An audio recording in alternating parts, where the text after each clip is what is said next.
Well, Tomas, with the Royal Rumble coming up, it only seems fitting to talk about one of the best Big Four pay-per-views from your childhood and my childhood as well. Summer... God damn it. Yeah, this is how this retro works. SummerSlam! I was just going to say... In the build-up... Wow, it's really cold and rainy outside. And the Royal Rumble is next weekend. Let's talk about SummerSlam right now. Fuck it. Fuck it. Again, yeah. This is the way the retro goes down, and I would not have it any other way. Welcome back to the ZNT Wrestling Show. Yeah. We are your hosts. We're here to talk about wrestling. We're here to have a good time, and we are here to talk about a very important pay-per-view in our childhoods.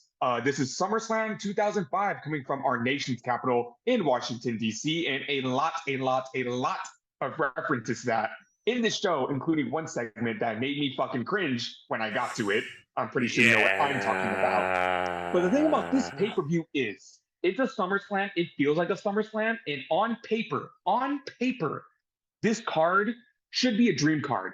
This should be one of the best pay-per-views of all time. But as we get into it, due to execution, due to things out of their control, and due to straight up egos, this is still a good show. But I feel like it could have been better. It could have been better if it for both sides of things out of their control and things where it's just like, come on, guys, let's put the egos away for one night. Yeah, I think this is definitely one of the better SummerSlams that we've talked about so far in our journey through the Ruthless Aggression era. Certainly better than the 2004 show, which was mostly forgettable. 2003 show, I mean, aside from Angle and Lesnar and a couple of other hidden gems on the undercard, not really much to write home about with that one, but I think this is the best SummerSlam since '02. I don't think it holds a candle to that show because of what you just mentioned, the egos getting in the way and a bunch of botches getting in the way of this being a true classic. But there's just so much, it's so much chaotic happenings on this show. Like, how do you even start to unpack this? It's insane. Crazy. You know, and we're going to delve into it when it comes to the storylines, when it comes to the backstage squabble, when it comes to miscommunications in the ring. This pay-per-view is absolutely insane for all of the right and the wrong reasons as well. Yes. I remember watching this pay-per-view live, and I remember excited for the dream match that we were getting. That was Hulk Hogan and Shawn Michaels, and a dream match it should have been. But we will get to that when we get to that, and we will talk about all the ins and outs and the craziness that it is that match. But we're going to open things up with the rematch from the Great American Bash for the United States Championship. It's Chris Benoit challenging Orlando Jordan for the title. The match starts off. They grapple in the corner. Jordan hits Benoit with a little cheap shot. Benoit locks in the cripple crossface. Match is over. Yeah, it's literally they booked this match for the shock factor, and Tomas's commentary just in one sentence describing this match, it was pretty much exactly what it was. And it almost felt to me rewatching it, because I loved this as a kid, as a huge Benoit fan, and finally getting to see him win another title after he was so shafted for so long. It was really, really cool to see that. And for him to beat Jordan in record time, 25 and a half seconds, mind you. It was really cool. It was really cool. So me too. I remember getting really excited for this because you don't really see squash matches, let alone the opener. Those are kind of every now and then it's really cool to see. And you look at it in hindsight, in a nutshell, this is exactly the way this match should have went. But there's one huge gaping plot hole in this match that bothers me to this day. How come Benoit and Jordan had a 15-minute match and Jordan gave Benoit so much trouble with the Great American Bash, to the point where Jordan made Benoit look like a geek in the finish, but Benoit's able to make quick work out of Jordan in this match. Commentary. Michael Cole says, oh, that cheap shot from Jordan must have lit a fire under Benoit, but it's it shouldn't have taken that. So, I see what you're saying there. But think about this in the context of if this were actually a real legitimate sport.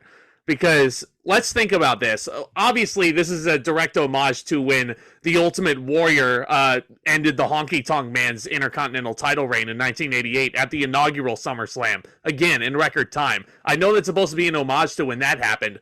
But UFC was all the rage around this time. And there were shock finishes like this, shock quick knockouts that were happening all the freaking time. I remember there was a UFC show I was watching when I was younger. Yeah, because my dad decided to order a UFC show one night, and I was watching Ken Shamrock in the ring with somebody, and Shamrock was knocked out within 30 seconds, and I'm like, what the hell is how did Shamrock like come off so weak? Because it's a legitimate sport, and he probably wasn't ready for that opponent on this night. If the Great American Bash match didn't happen, I would understand that booking, but it's just it's so weird. And to go off for a tangent for a second, I'm pretty sure we all went through our UFC phase as wrestling fans. I tried. I really, really, really, really, really tried to get into the UFC, but it's not pro wrestling. I'm sorry. I remember getting teased and bullied on the schoolyard saying, why don't you watch UFC? It's real, not like that fake shit that you watch. I'm like, okay, fine. I'll watch the real stuff. I just couldn't get into it. And you know what? Yeah. Bold statement coming out of my mouth right now. Every UFC fighter wishes they were a professional wrestler. Because look at all of the UFC fighters today, all back then, all homages to pro wrestling, whether it be Ric Flair or Triple H or Hulk Hogan. They all do wrestling taunts in the ring. They want to be professional wrestlers so bad. Conor McGregor wishes he was a pro wrestler, but he does. Yeah. So in any case, so again, the match rating really doesn't matter. This was more booked for the shock factor, but I love the aftermath of this thing because it allowed Chris Benoit to show a lot more of his personality. It turns into a fucking meme. It does. Benoit versus Jordan turns into a fucking meme. Yeah, and let's just say also, like, so Chris Benoit has, like, all these interview segments backstage with Josh Matthews about how he basically beat Orlando Jordan, made him tap out in 25 and a half seconds. I made him tap out in 25, and like he's going off on his, like, you know, he does the little Canadian voice here and there, but I mean, he's basically giving examples and making an example out of how pathetic Orlando Jordan is by showing other everyday tasks that you can accomplish in under 25 and a half seconds. For example, Chris Benoit making a nice cup of coffee. He's taking his time, you know, like stirring in the creamer and all that. And the match, cream and sugar. Yeah, pouring in the cream and sugar, and the camera's on him while the match is playing side by side, screen like picture in picture. It's fantastic. There's a whole sequence where you see Josh Matthews waiting outside the bathroom for Chris Benoit to use the bathroom. You know, it's. But here's the thing. The next week on SmackDown, Jordan gets a rematch. Benoit beats him in 24 seconds. The following week, Benoit gives Jordan another rematch. He beats him in 23 seconds. And it gets lesser and lesser. But there is a week on SmackDown where he gets another championship match, and he's able to last the 25 seconds, but then he loses 10 seconds later. And I want you guys to remember that, because once we get to the No Mercy review, that's when things are going to start coming to fruition. And, you know, I'm going to bring up a really good point, but I will save it for then. You know, this match was what it was. It was a fun way, a shocking way to open up the pay-per-view. You can't rate the match, you know. Yeah. One of the very first wrestling YouTubers I watched used to give matches NA, and I feel like this match is an NA. It was 25 seconds. I'm going to give this match a smiley face because it made me so happy as a kid. Like, I didn't care how long the match went. I was just super excited to see Benoit win the belt. But anyway... Yeah, like he loses the World Heavyweight Championship in the main event of last year's SummerSlam, opens the show this year, and becomes the U.S. champion. And he will hold that belt for a good majority of the rest of his career. I was going to say, get used to Benoit with that United States Championship, because like I said in the Bash review, he basically is married to this thing. Yes, he is. Oh, man, that terminology you use is a great segue to talk about this next thing. Marriage, relationships. You're ready for some breakups. Ready to open this can of worms? Oh boy, am I! Love triangles. No menage a trois though. Get your mind out of the gutter, everybody. But here we are, guys. We have a grudge match of all grudge matches that people had been wanting to see all summer long. It is Edge versus Matt Hardy. Matt Hardy was hired back to the WWE. How did we get here? God, how do I even start? Where do I even begin? So when Matt Hardy got released last year in 2004, and it's so weird how the on-screen stuff intertwined so perfectly with the off-screen stuff.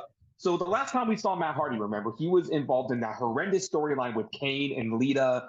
He lost the Death to Us Part match at SummerSlam last year. He got chokeslammed off the stage at the wedding. And we didn't see Matt Hardy anymore. That's because in real life, he got fired.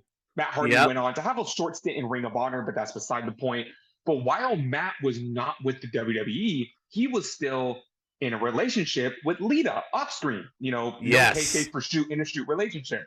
While Matt was not in the WWE, Lita started cheating on him with one Adam Copeland.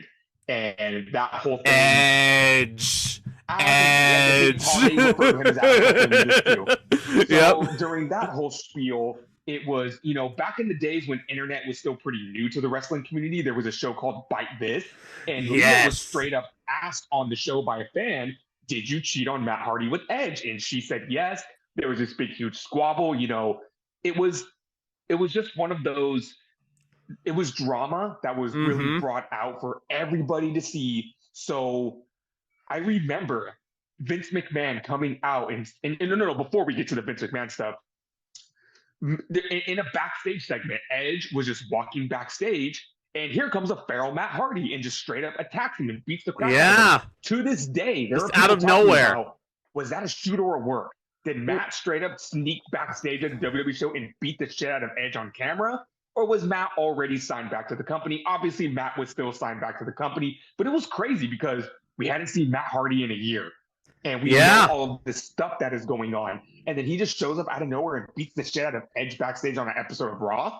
And better yet, crazy. Better yet, you haven't really seen storytelling like this that blurred the line between kayfabe and reality as much as it had. Because, again, shout out to Todd Grisham, by the way, because Bite This was a show I watched quite a bit on WWE.com, and I was so entertained by him, like, always taking fan questions. You had wrestlers coming in from time to time, like Lita in this case, and Lita was answering a fan question, but you're forgetting an important tidbit, my friend.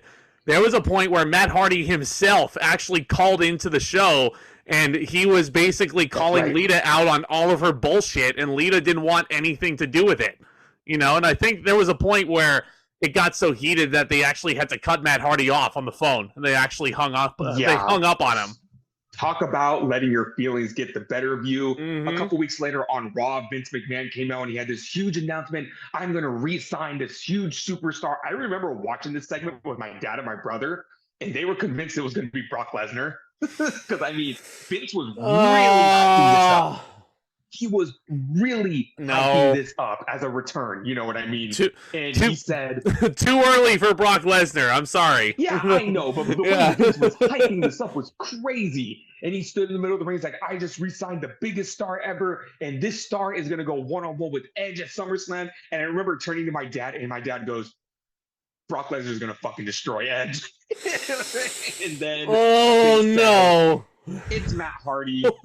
So Matt Hardy was officially brought back to TV at this point. And here we are. This is, it's crazy talking about this storyline because you just, yes, Edge and Hardy and Lita were being so immature and unprofessional, and they're coming at each other and there's cheating and all this crazy stuff going on. But the fact that they still could come together and work this program without strangling each other in the ring. Yeah. Quite the fortitude. The fact that they were able to coexist and not murder each other. And yet they were still able to convince the audience that they legit wanted to kill each other. They did. Yeah, these guys went in there, Edge comes out without the Money in the Bank briefcase, which I thought was really strange. It was a really strange touch to not see him out there with the contract, but Matt Hardy comes out. He has these new, fan following t-shirts that say Matt Hardy will not die on them. It's, I will not die. And you know what? Say that. I'm going to give Matt credit. That motto is going to be his moniker for, to this day. This man will not die. Nope. Matt Hardy just won't get out of my fucking life. Anyway. Anyway. To that point yet, but nope. But yeah, it was just... This was a situation that I feel like got way too out of hand and way out of control. And what's Vince doing? He's the master puppeteer. He was salivating over this. He saw, 2, 3 former friends and boyfriends and girlfriends at each other's throat, and Vince is literally sitting in his chair in the corner going, "This is going to make me a lot of money," which it's is gonna make me a lot of money. Which is absolutely sickening, but goddamn, like it was good television. I have to admit, it was good television. It was such riveting television because again, I was very convinced that it was real when Matt Hardy was like jumping the guardrail and all that, attacking Edge and trying to get at Lita, you know. But here we have the match. And the fans, by the way, are chanting some ECW-related insults at Lita, which are very, very classy, you know, right straight out of the nation's capital, no less. But the match, unfortunately, it did not really live up to the build that it was, you know, that preceded it. You know? No, and that's what we were saying. This is one of those unfortunate circumstances that I just feel like ruffles my feathers because we just got the opener. That was a quick squash. These guys don't even go 5 minutes because a couple of minutes into the match, and here's the thing, I'm pretty sure these guys were for shoot hitting each other. Yeah, like, they're like, we're in this match together, but we're going to take this opportunity to, you know, start throwing haymakers at each other. And most of this match was punches. They were hurling rocks at one another. My God. Yeah, they were just, it was mostly on the mat. Some of it went to the outside of the ring, but there was a spot where Matt was hitting 10 punches on Edge on the top rope. And Edge, you know, does a flapjack to Hardy, but the top of his head catches the top of the ring post so hard, and one of the most gnarliest spots I've ever seen. And it just cuts Matt open like no other. He is gushing blood. It was a nasty, just like, you know, it was a nasty visual just to see the blood dripping from Matt's face. And Edge, he did not let up. He is kicking this man in the head the entire time. God, like taking whatever pot shot he can take without, you know, legally killing this man. I think you, Tomas, and the viewers would be hard pressed to find another match where Edge is more stiff than this. Yeah, I think you'd be fucking stiff with each other. It'd be very, very, very difficult because Edge, like, I'm sure he's got a fantastic reputation backstage in terms of being a really solid overall worker, but still he's putting his body and his life on the line with the spots that he put himself through. But I don't think Edge legitimately, in character wise and in real life wise, I'm sure at this point, there's Edge wanted to be so stiff with this guy. And he was. Yeah, he sure was. Like, Matt Hardy starts gushing blood out of his forehead, and Edge just kicks him as hard as he can on the top of the noggin. I don't even think he hit a spear or an execution or anything like that. Yeah. There were not one single wrestling move in this match. It was all punches and kicks and throwing each other into the barricade and into the steel steps and the ring post spot. And then while the ref is checking on Matt, he has no choice but to throw the match out. You know, here's the thing. I'm going to look at it on both sides of the spectrum. On the on the bad side, yes, this was very underwhelming. This was not the way we wanted this match to end. We just got, you know, the squash match, just, you know, the match prior. But here's the thing. If there were any storyline for this type of thing to happen, this was the match for it to happen. Because it really added fuel to the flames that was this storyline. And it really made you wonder, is like, did Edge do that on purpose? Is he beating the fuck out of Matt Hardy right now on purpose? Did he open him up on purpose? And, you know, considering what they do at the following pay-per-view, I think this was, if anything, an appetizer. And I know this was not the way the match was supposed to end, but, you know, it's not like this happened during, I don't know, Orton and Taker. If it happened there, then it'd be like, oh, god damn, are you fucking kidding me? These fans hated this finish. These fans hated this finish, too. Like, the referee, once he checks Matt Hardy and his vision looks like he's on fucking Mars, of course he has to throw the match out, you know? Like, Matt Hardy, there was no way, if he doesn't know where he is, Washington, D.C., August 21st, 2005, doesn't know what day of the week it is, like, of course he's going to throw the match out. Like, there's no other possible outcome with Matt Hardy's state of being here, but I totally understand these fans for, some of them might have wanted to pay their ticket to even go and see this match.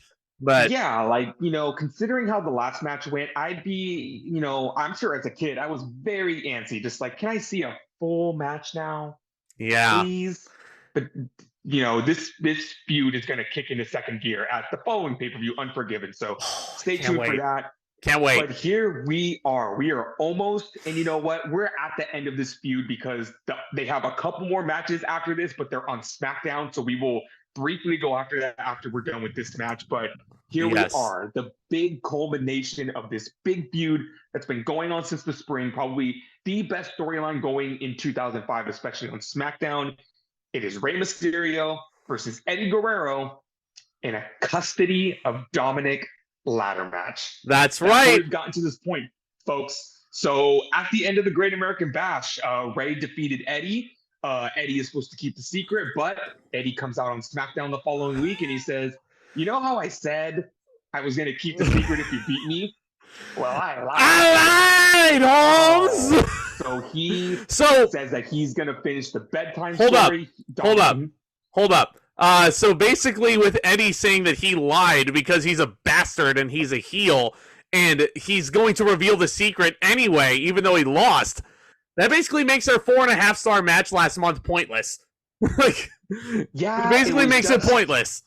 Or you can look at it this way. Eddie was just trying to play mind games with Rey. He was trying to put him through the most psychological torture he could, even though he was still going to do it at the end of the day.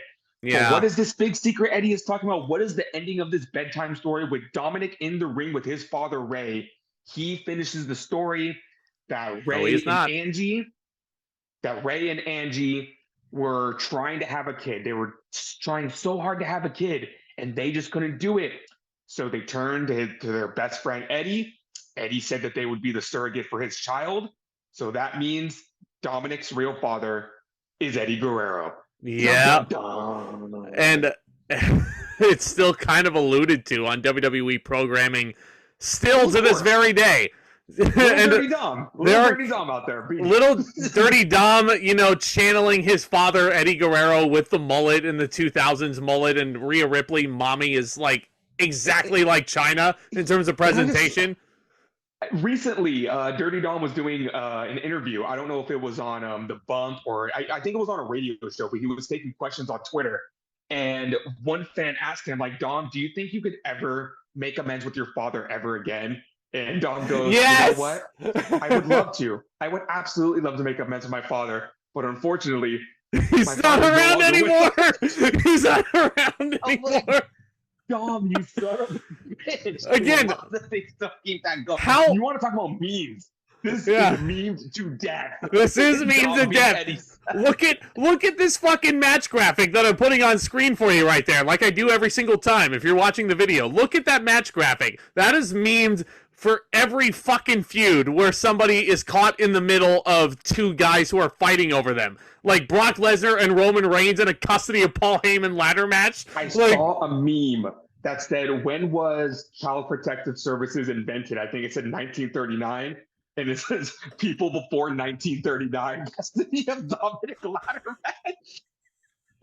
And yet, Child Protective Services, there was a lady out there who was basically sitting with Dominic in the front row to basically present him to his father, the winner of the match. Eddie Guerrero is kissing up to the agent. Yeah, go ahead. So once we get the big reveal that Dom is Eddie's real son, it's heart-wrenching. You know what? Rey may not be the best promo cutter in the world, but he knows how to invoke emotion. And he is sitting there, he's crying, he wants to hug Dom. Dom runs away from him. He can't believe it. So to put this all to rest, they put Dominic's custody on the line in a ladder match. And the build to this pay-per-view, I love this segment so much. Yeah. Rey is just jaw-jacking with Eddie in the ring, and Rey just goes, "You know what, Eddie? You're just a chicken shit." And Eddie goes, "Who are you calling chicken shit?"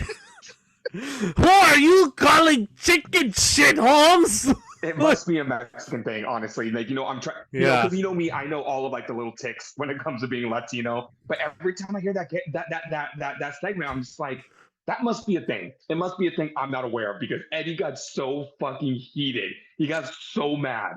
Ray called him chicken shit. It was like the holy grail of insults that nobody would be ever able to top Ray on, and Eddie was so offended by this. It's not like Ray threw out derogatory terms at him. He just called him a coward. you know? Yeah.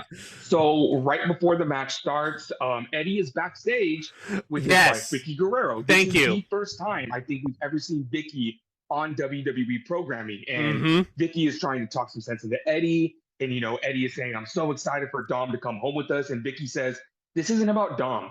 This was never about Dom. You could care less about Dom. You just care about beating Ray. So call off the match, please. And Eddie gets super heated. He says, of course I care about Dom. Dom's coming home with us. And, it's just a crazy, just dramatic ins and outs. God. And this is the craziest storyline ever. But like you said, I freaking love Eddie Guerrero's faraway expression. Like, even though like he claims that he cares about his son Dominic, he's sitting there with the look in his eyes like, I'm gonna beat Rey Mysterio. I'm gonna beat Rey Mysterio. That's what it's all about. Because he's never beaten Rey Mysterio. Never. Yeah, this is such a kooky storyline. And, it was Vince's weird twist on everything, but only Eddie and Ray can make this work. If this was anybody else on the roster, if this was, I don't know, Shelton Benjamin and Super Crazy, it wouldn't be able to work. But it's Ray and Eddie. No. It's Ray and Eddie. But, you mentioned earlier that CPS, Child Protective Services, is at ringside with Dominic, and I'm just looking at that surreal image, and I'm just like, what is she thinking right now? This poor kid's life is being determined in a wrestling match? Why isn't the FBI here? Both Ray and Eddie should be in cuffs right now. Both Eddie and Ray should be in a courtroom, and they should be delegating the custody like, civil human beings. Only in professional wrestling. Yeah. In real life, you get lawsuits. In the world of WWE, you get ladder matches to determine custody. But all jokes aside, this crazy stipulation, this crazy storyline, this is match of the night. This match is fucking amazing. Yes. Even though it is very botchy. This is probably the botchiest match Eddie and Ray have had in their entire career. But they still pulled off a good match. They did. It was still match of the night. In Rey Mysterio's very first ladder match of his career, too, as Michael Cole noted on commentary, which I think was a brilliant little touch right there. I don't know if Vince McMahon was all into, having his commentators spew out statistics like that, especially since they came from WCW and from the other side. But Rey Mysterio's never been in a ladder match, and they're right. They're right. You want to talk about character development in the commentary team? We went from Taz sort of defending Eddie at Judgment Day to Taz starting to come around at the Great American Bash to Taz at this pay-per-view straight up saying, yeah, no, I'm pulling for Ray. Yeah. I'm pulling for Ray. Cole, I drank a bunch of banana juice while I was in the catering, and, Dom's a great kid. I was playing around with him. He was playing around with my son, Hook. Yeah. Of course I'm going to root for Dom. You look at Dom, and you just want to teleport back to 2005, to that very moment. You want to lean on the barricade and be like, sup, kid? Just wanted to let you know, in about 20 years... You're going to be the most over heel in the business. No. You're going to have a mullet, and you're going to have a big titty golf. Yeah? And you're going to hate your dad. Yeah? So, you see Ray right there? You're gonna fucking hate. Yeah. You're gonna do hard time. And he's gonna spank you during WrestleMania. You're gonna spend 2 hours in a clink. You're not gonna know what a Cinemoji is, so stop eating Cinnamon Toast Crunch. and you're gonna take a picture that my friend Tomas is gonna laugh at, until your dying breath. Look at his fucking face. You're gonna resent a man named R-Truth. And this isn't gonna make sense now, but just keep this in the back of your mind. Live, laugh, love. They say in the Judgment Day, live, laugh, love. God, the Judgment Day better be in the fucking Royal Rumble so we can actually talk about that. But anyway. R-Truth is in the Judgment Day. Man. One like, and I will buy that Live, Laugh, Love Judgment Day shirt. Yeah. I already low-key. This podcast has gone off the rails clearly, but this match was fucking violent, wasn't it? Rey Mysterio hits a beautiful senton over the top rope all the way to the floor. Eddie Guerrero is holding a ladder while he's doing it. Rey Mysterio lands tailbone first on the ladder. Couldn't have been comfortable. Number one. They are on top of the ladder. Rey goes for a sunset flip bomb off of the ladder, and he just flipped, and he loses grip on Eddie. Flip it, Eddie. Eddie did that. Yeah, Eddie to Rey. Eddie, like his grip just loosened on Rey, and he just like slipped off of him, and Rey just had to like do it anyway. He had to follow through with the power bomb. That wasn't too bad. I think it was the later botches that were just like, oh my god, what's going on here? You still had the smooth lucha libre style offense from both of these guys and the solid chemistry that they shared. It was just on point again, like for the most part. Eddie Guerrero does that move where he's standing on the apron and he does a tope con hilo over the top and does like a little senton on them. Well, the sandwich ladder spot. Oh, what? You mean the Eddie and Edge spot? I always think of Eddie and Edge whenever I see that. What the fuck was Eddie thinking here? Like, especially at this point in his career. At this point in his life? Yeah. In 2002, sure. But here it was just like, you know, and again, we have to say this. I know it's sad to say, but Eddie is yoked out of his mind. He is fucking yoked. Like, not in a good way either. Yeah, no, there were some really painful looking bumps on here. Like, Rey lands on a ladder very awkwardly.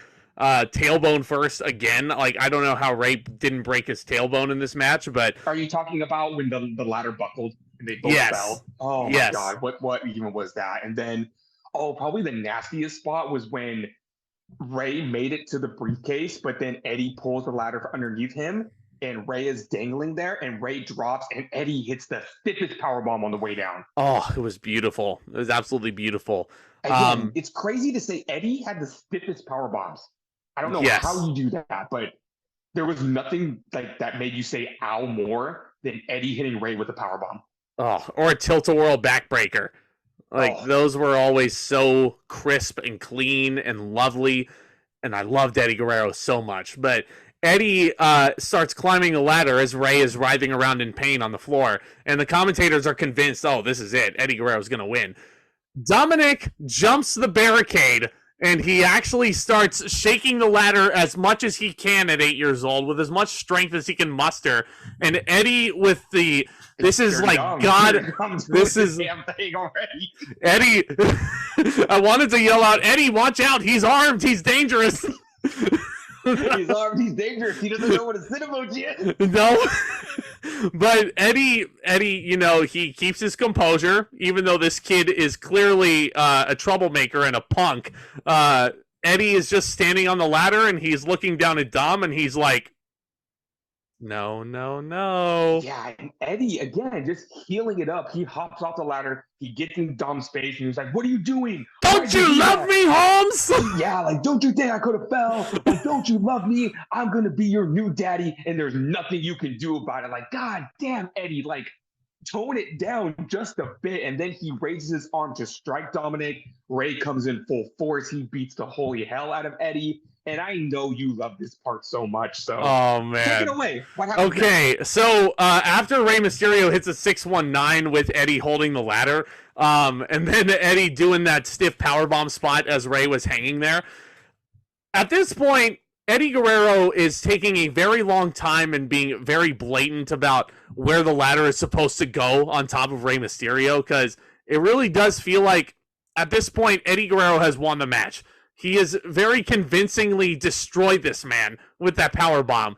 Like, so he should climb up the ladder, take all the time he needs, and he's grabbing the briefcase. And it's clear. It's like a bungee clip right there. All you have to do is... it's a carabiner. It's a carabiner. You just squeeze those things and squeeze it, pull the briefcase off. It's not that difficult. No way in hell. I will literally put everything I own on this. I have never, ever seen one of those things malfunction. It is like impossible. It is literally impossible. So Eddie Guerrero gets up there, acts like he's never seen a carabiner before, and he starts pulling this thing down. He starts grabbing it, tugging at it, trying to pull it off the ceiling.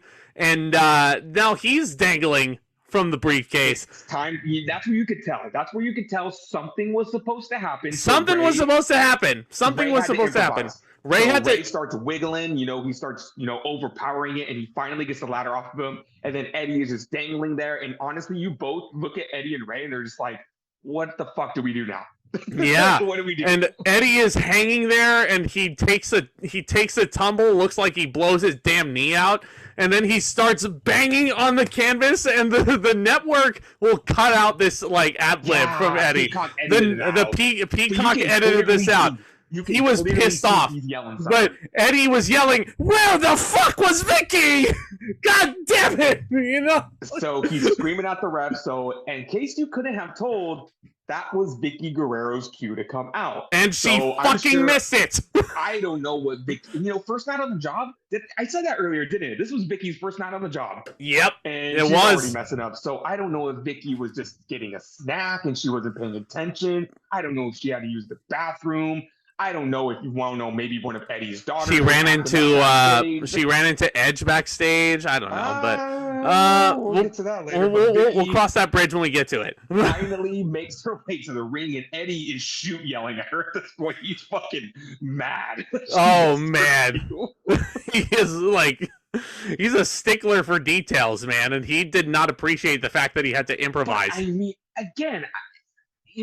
I hope one day, I don't know if there's even an interview out there that exists where Vicky explains that night, but I'm sure they sat with Vicky and they said, okay, Vicky, this is what you do. When Eddie sandwiches the ladder under Ray, traps him under the ladder and starts climbing the ladder, that's when you come out. Yeah. It was a clear spot. It's not like he told her, okay, after Eddie hits a Super Hurricane Rana and Ray does a West Coast pop into a DDT. It's not like that. They told her when Ray is under the ladder, you come out. So I want to know what the fuck happened. So Eddie hits Three Amigos, puts Ray under the ladder again, and finally Vicky Guerrero runs out to the ring to confront her husband. Eddie, like you said, is screaming at his wife. And Eddie is climbing up to grab the briefcase. Vicky pushes the ladder over. Eddie takes a tumble. And she is, This is like the third. This is like the third time Eddie has had to fall off this ladder. Good Lord. Yeah, the crowd popped huge for that. Rey Mysterio starts climbing. Vicky's holding her husband back. And Rey Mysterio pulls down the briefcase, beats Eddie Guerrero once again. He's reunited with his son. His wife, Angie, comes out. And it's all happy, and everybody's tearing up. It's emotion. Yeah, it's still the feel-good moment of the night, despite everything, despite how botch-tastic this match was. It was still match of the night. It still had the emotion. It still had the storytelling. It still had the fantastic spots.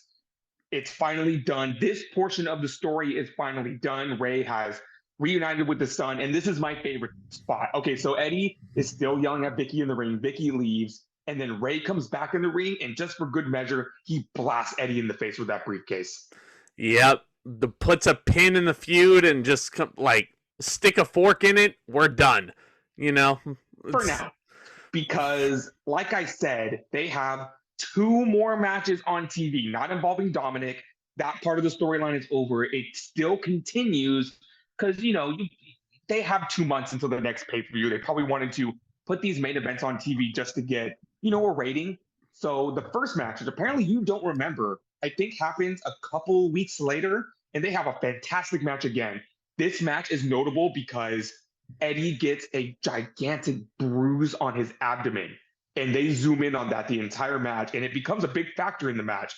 But I always remember Ray having Eddie in the abdominal stretch, and there's just this nasty bruise on Eddie's ribs. Wow. Ray wins that match too. And then on, I think it was the premiere episode of Friday Night SmackDown on UPN, Eddie and Ray have a steel cage match to finally blow off the feud. Eddie finally wins after 8 matches. It took him long enough. Huh? For one reason, Ray realized he can't do a 619 in the cage. So stupid, man. But because I remember playing the game as a kid, and every time I play Ray in a steel cage, it wouldn't let you do the 619 because you literally can't do one. The cage is blocking the ropes. So I think his finisher turned into a springboard crossbody. But then I remember playing those games and realizing that. And when I was watching this match, I was like, Ray can't do the 619. And Ray goes to the ropes. He goes to hit Eddie with the 619. He's just like, damn it, I can't do it. So I feel like that is the only reason why Eddie won that match. Dumb. What a fucking feud. Yeah. Feud of the year of 2005 for me. I think despite all the botches, I really enjoyed this thing. I'm going to give it 4.5 stars. I really dig it. It was very, very violent, very physical. It's very emotional. Yeah, very emotional. And it's very emotional to think that this is the second to last pay-per-view match of Eddie Guerrero's career. So it's this match would have gotten 5 stars if it wasn't for the botches.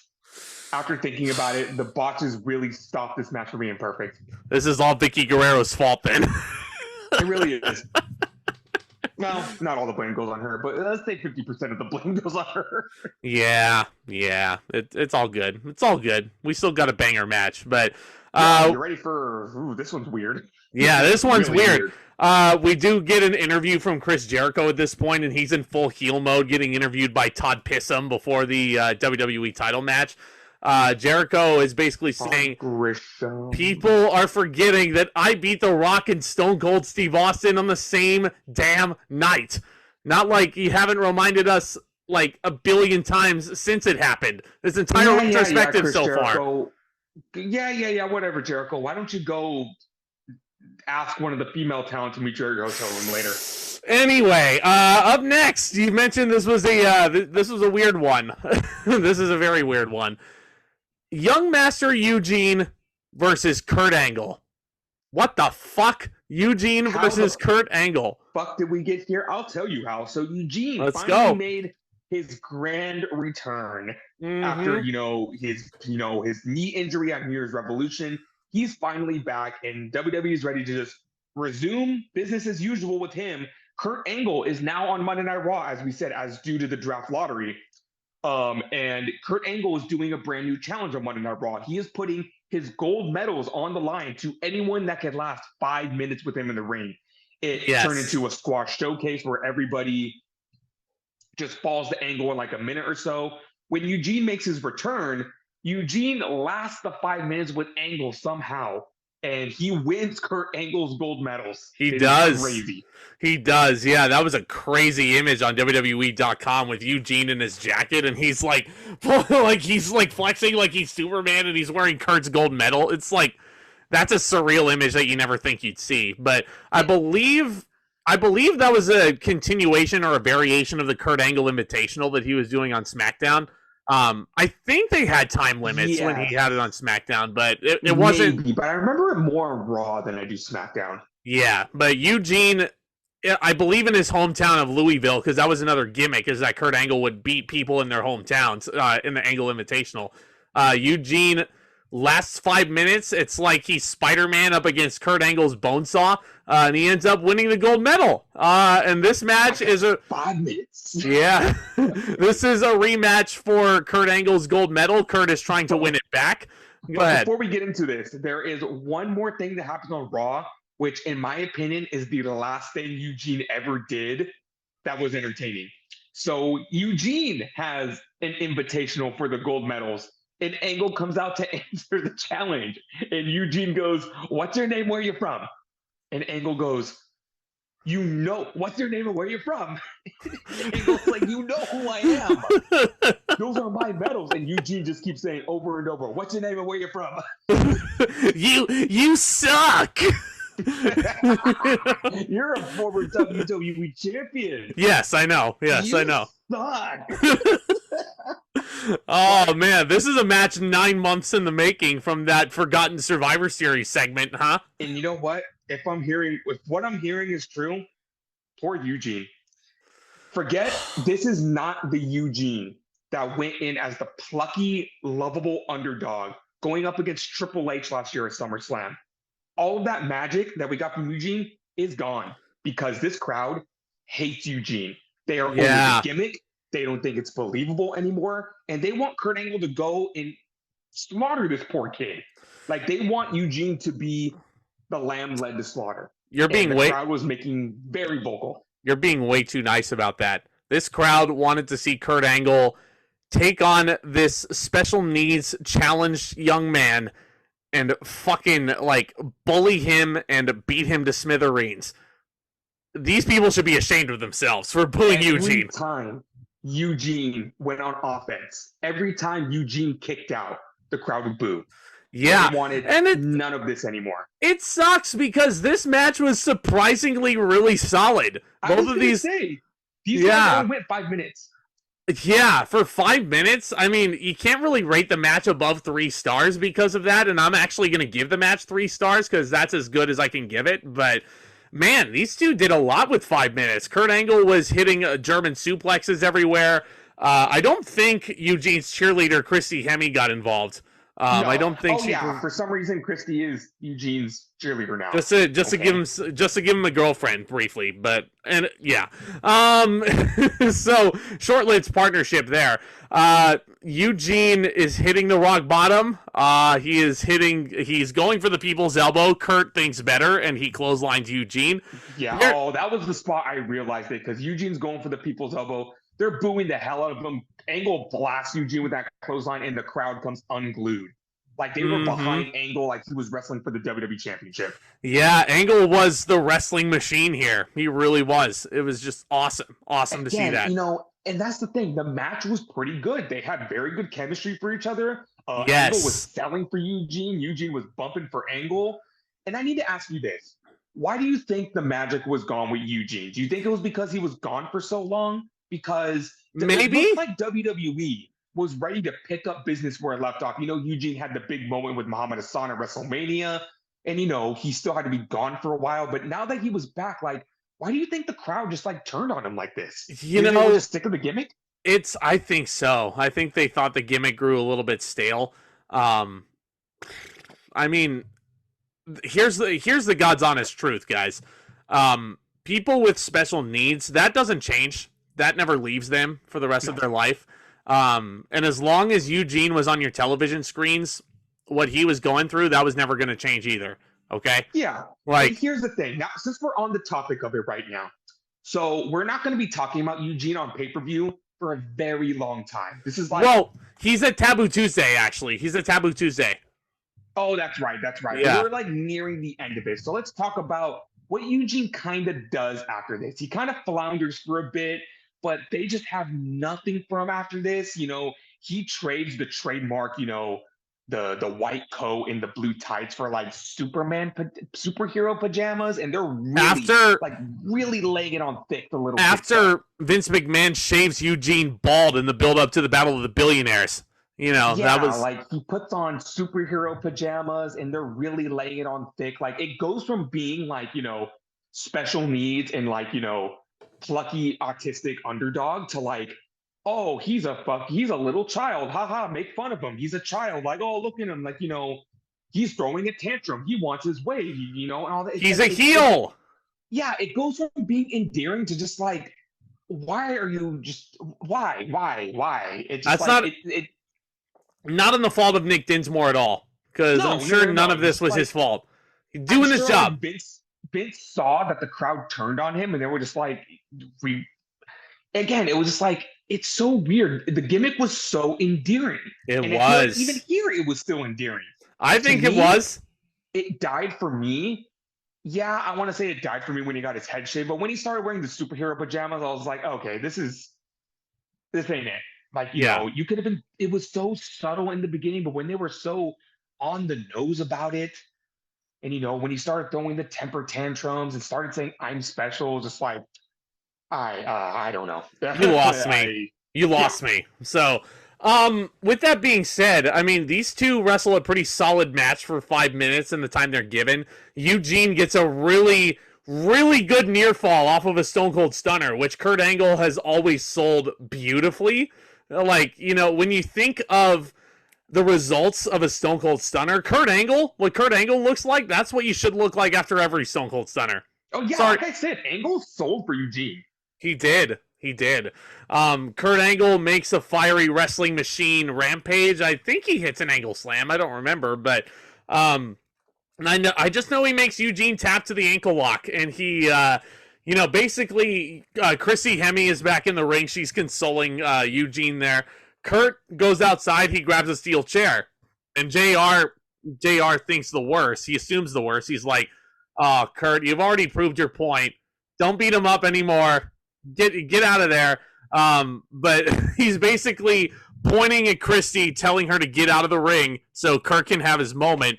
Opens up the steel chair, stands on it, and Mike Chioda awards him the gold medal just like he wanted in 1996. Like, oh, yeah.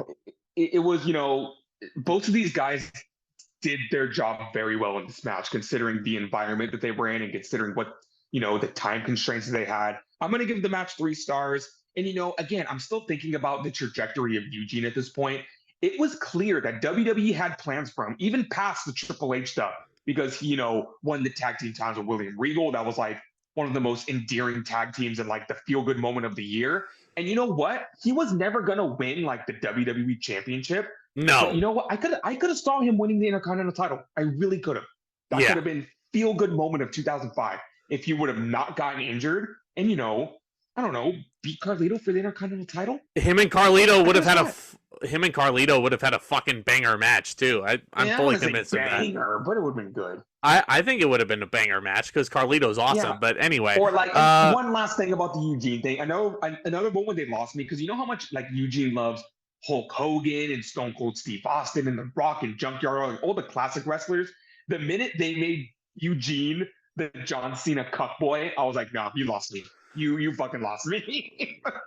Yeah. I mean, they were kind of stretching it when they made him the Chris Benoit Triple H cuckboy.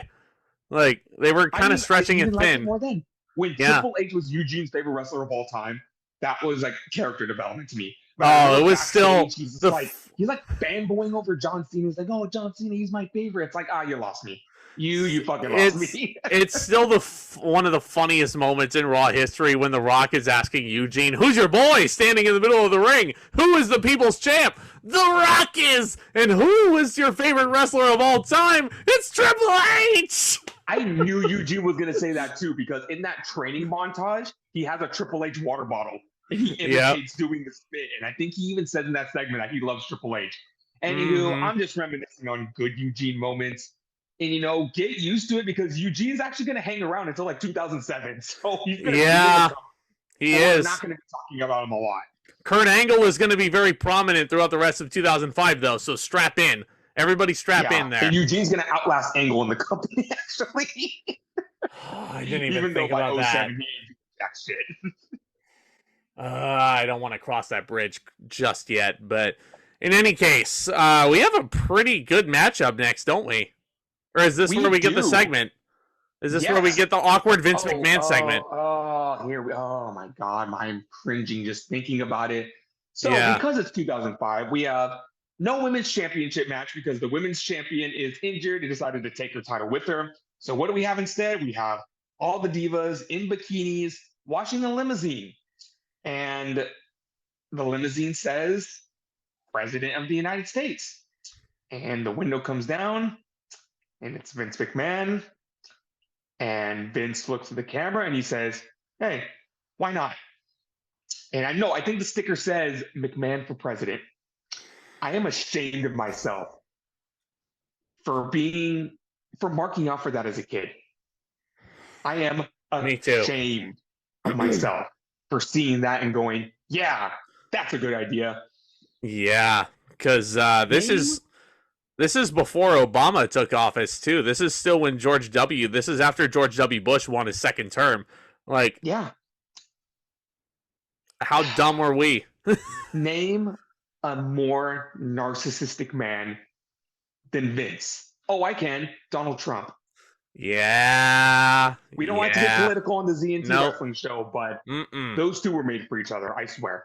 They were. They were meant to be soulmates.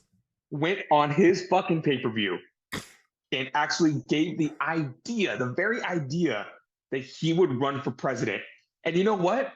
That's not a work. That's for shoot. At one point, Vince was thinking about it. Yeah. Because, Linda has her role. Again, we don't get political in the ZNT show. I'm just saying this for reference. Linda was in some Republican shit. Like she was a senator, I think. So Vince was thinking about it. And the very thought of that is terrifying. A senator of Connecticut, I want to say, because the McMahons are from Connecticut.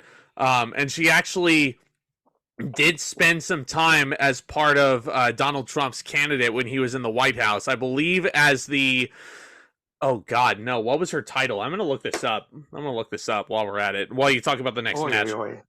Yeah, for sure. Again, we don't like to get political on this show. It's just something I wanted to bring up because it was... And if you don't want to hear about this, that's okay, because we have a WrestleMania rematch coming up. And I liked the build, and I liked the way they were patient for this match. They didn't jump on the gun for this match right away. It is the legend killer, Randy Orton, taking on the Undertaker. Yeah.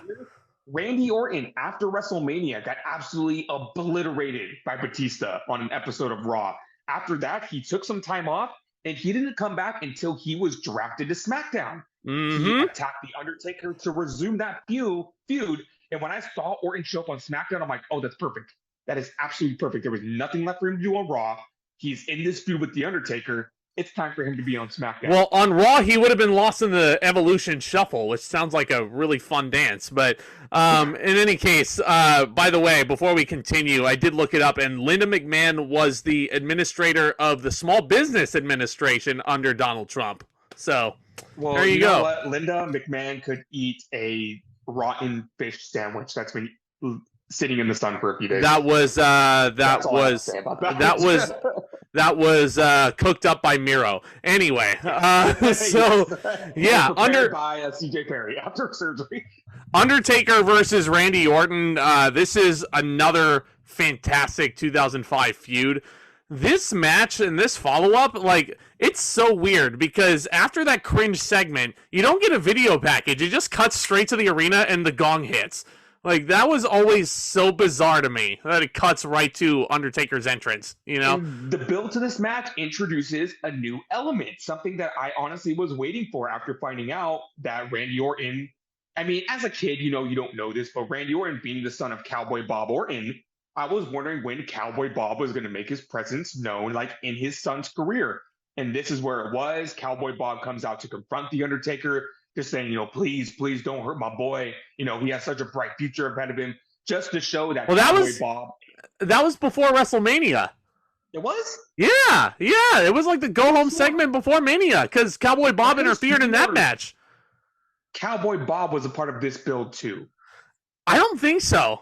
I really don't think so. I think it was just Taker and Orton. Oh, wait, whoa. You know what it was? So, remember how at the Great American Bash, we talked about Undertaker killing off Muhammad Hassan in a #1 contenders match? This is not for the world. This is not for the... Right. This is not for the World Heavyweight Championship. I want you guys I want you guys to fucking remember this. The Undertaker was supposed to... Yeah, go ahead. JBL challenged Taker for his #1 contender spot. Why? JBL already lost. But JBL already lost. Orton made his debut. He cost Taker his title shot. Yeah. Taker, Taker's a legend. Taker is probably top 5 greatest professional wrestlers of all time, in my eyes. Oh, and I'm sure in a lot of people's eyes. I think he's the GOAT. He's the GOAT. Amount of bullshit this man had to put up with in his career. The amount of times he had to do one for Vince. The amount of times he had to wrestle shitty opponents like the Giant Gonzalez and Heidenreich and, all these people that he had no business being in the ring with. I'm surprised Taker never snapped. I'm surprised Taker had never exploded. I feel like he was so cooperative the entire time. And we talk about this every single time an Undertaker match is mentioned on this podcast. So, like, how did The Undertaker just not pack his bags and jump ship to TNA? Like, how did that happen? I can never, ever recall a time, like, hearing a story about Taker, like, losing his cool backstage or yelling at Vince or threatening to leave or demanding more money. No, this man literally was the definition of soldier taking commands. He never said no, never disagreed. Well, that was the one getting mad at wrestlers for disagreeing. Well, think back to his Hall of Fame speech. He always tried to keep it cool backstage because, as he said, one of the big lessons that he learned, perception is reality. Mhm. and that's a key takeaway for anybody, Could So you imagine Undertaker backstage at AEW? I'm sure he would have wrapped his hand around several wrestlers' throats back there. go cry me a river. But so what we have is a pretty solid match between these two. I'm not I gonna love this match. I'm not gonna say you did. I love this match. You This loved match was it. good. This Yeah. match was really good. I thought it was pretty good. I thought it was. Orton and Taker click very well. They do. It wasn't as good as their Mania match. It didn't have as, I think it was missing that extra amount of drama that the WrestleMania match had. Because Yeah, for sure. And that's why, not to jump the gun, that's why this is the perfect place for Randy Orton to win. Yes. It wasn't WrestleMania. There's no streak. There's no title on the line. It's not the blow off. This was the perfect opportunity for Orton to win. And this is the evolution of this feud. And I'm going to talk about this several times as we go through. Remember the finish to WrestleMania where Orton went for a tombstone piledriver and Taker reversed it into a tombstone piledriver. Here at SummerSlam, Taker went for the tombstone, Orton reverses it into a tombstone, but he still doesn't hit it. So remember that. Remember that. Undertaker does a very good sequence. Undertaker does that patented apron leg drop that I always love to see, and it's always so majestic of an image every time a photographer catches it. Undertaker hits Old School and the Flatliner. Snake Eyes, these are all the greatest hits here. Taker goes for a tombstone. Orton reverses it. Taker then sets it up. Orton slips out of it, and he hits that modified backbreaker that he always did. Some really good near falls in this. Taker then hits a chokeslam on Randy, but then you get a fan jumping the barricade. I think I know why you don't like this match. I don't think you like this finish. This finish was way too fucking cartoonish for me. So, yeah, a fan jumps in the ring, and while the referee is restraining said fan, Orton hits an RKO out of nowhere, and Orton gets the win. Orton and this fan come up the ramp. And again, this was back when WWE was doing crazy prosthetics. I kind of wish they would do this again because the disguises were top notch. But this fan rips off his prosthetics, and it's Randy's dad, Cowboy Bob. And these two, they're both posing back to back, both doing the Orton pose, just taunting the Undertaker. I didn't mind it. Again, it's Taker, so they probably did have to pull some shit so Orton could get the win. I didn't mind it. I'm going to give this match 3.5 stars. I thought it was really good. 3.25, maybe 3.5. I'm teetering on the brink there. This match was definitely missing a lot of the drama that the Mania match had.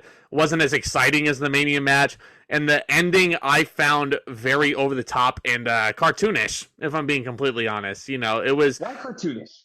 I don't know. It was just the fact that you have a fan jumping the barricade and the Undertaker just looks like a complete fucking goofball being distracted by this guy, and then that's how Randy Orton wins. And Randy Orton beats him with one RKO. One RKO. Well, I mean, they are the most dangerous letters. They are, but look at who he was wrestling. The Undertaker. The Undertaker's supposed to be this, you're telling me that you can beat an undead zombie who's unbeaten at WrestleMania with one finishing maneuver, with one RKO. In the majority of a lot of you don't understand. Yeah. You don't understand. What don't I They are understand? the most devastating letters in all of sports and entertainment. And you don't understand also. Oh, yeah. You also don't understand that if you were to build a sports entertainer from the ground up, it would be Randy Orton. Yeah. Hey. Nothing you can say. Yeah. I get where you're coming from. I do. It's just, and while you were saying that, I realized this is a Randy Orton SummerSlam special because he's going to do the same exact thing in 2009 against John Cena. He is. DiBiase's brother, Brett. Yeah. Who the fuck remembers Brett DiBiase? I don't. Probably because he's not in trouble with the law right now. That's why you don't remember him. Brett DiBiase got off the bench because he's not sharing a cell with his brother and his father right now. I mean, yeah. So, again, yeah, match. I don't think was as good as their Mania match. It was. I mean, again, they would have a better match that we'll talk about, but this feud is far from over. Very far from over. Stay tuned for the No Mercy podcast. I was going to say, 2 more pay-per-view matches and an iconic moment at Survivor Series that... And an Armageddon. And Armageddon. 2005 is the most memeable year in wrestling, I noticed. It really is, isn't it? Match, the main event, and then Survivor Series. You know what I'm talking about when it comes to Survivor Series. Oh, yeah, I do. Oh, yeah. But in any regard, 2005 was also the year of building up the next crop of the next generation of WWE main eventers. Here's the first half of who they were building up. John Cena defending the WWE Championship, this time against Chris Jericho in one-on-one action. I think this was the feud where they had the Battle of the Bands, right? Yes, I was going to say, this build was absolutely insane. Yeah. You talk about the Battle of the Bands. So Jericho challenges Cena to like a rock versus rap Battle of the Bands kind of thing. He brings, of course, Jericho has his band Fozzy, which is a guilty pleasure. I'm not going to lie. Their music is kind of good. I kind of like it. Mm-hmm. They perform their song, and then Cena comes out with a fucking just Judgment Day style with the turntables, and he has Bumpy Knuckles coming out as a special guest, and Bad Bad Man is such a banger. I don't care what anybody says. It's the guiltiest of all pleasures. That whole album is the guiltiest of all pleasures. So why would he choose to sing that song, though? He's not a heel. I mean, 2005, man. Bad means good. Yeah, but he's not a heel. It's not that part of the build that was crazy. It was this part of the build. So John Cena faces Carlito with Chris Jericho as a special guest referee. And it's a whole conspiracy going on between Lito and Jericho and Bischoff. And they want to get the WWE Championship off of Cena. And I will get to why Bischoff wants to get the championship off of Cena. Oh, boy. The referee. And Jericho purposely screws Cena out of the match, so Carlito pins Cena. And then the following Raw, there's a rematch for the WWE Championship. And let me tell you, my 11-year-old self, I think that was the first time I ever experienced anxiety because I was sitting there thinking, Jericho's not going to let Cena win. How's Cena going to win this match? How is he going to retain the championship? We're going to get Carlito versus Jericho at SummerSlam. I don't want that. I mean, that would have been a banger match. Carlito would have. And Jericho is like leaning on the ropes and he's refusing to do the count. And Cena has to take out Jericho so another referee can run down and Cena pins Carlito. But here's the thing. When Cena got drafted to Raw, Bischoff went up to Cena and said, I see a lot of potential in you. I want you to be part of my group. I think we could do great things together. Cena says, no, thank you. And Bischoff is like, I fucking hate you. You're the worst person I ever met. I hope you die. I'm going to make your life miserable while you're here. You know what you just, you know what you just laid out right there, right? You understand like what that feud is. That is literally how the Stone Cold Vince McMahon feud started. That is exactly how it was laid out. And, you know, here's my thing. I love John Cena. I always will. But the people that started to resent John Cena, and you kind of start to notice the people that were rooting for the person. It didn't matter who it was. Didn't matter if the person isn't able to sign NDAs, whatever. Whoever is going up against John Cena, they will cheer for them.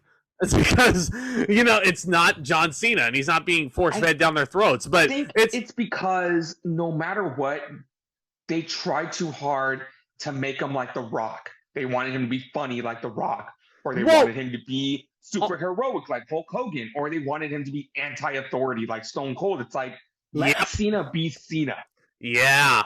Vince was trying to make him an amalgamation of all of his previous faces of the promotion. He cuts promos like The Rock. He's a superhero-like character like Hulk Hogan. Great with the kids.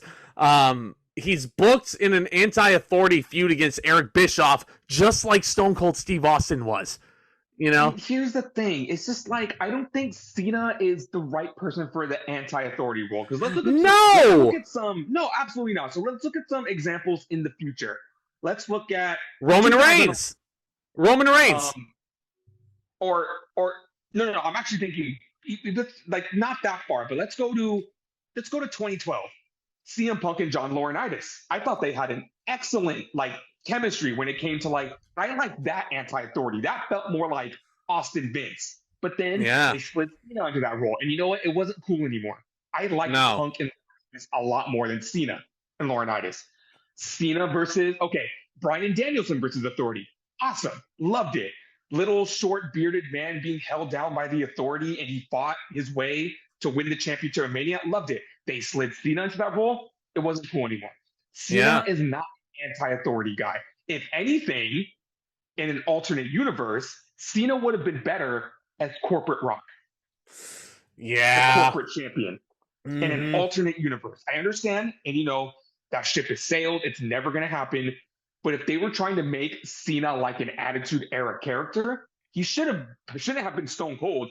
He should have been the corporate champion. He should have been corporate Rock. Probably. That would have worked a hell of a lot better.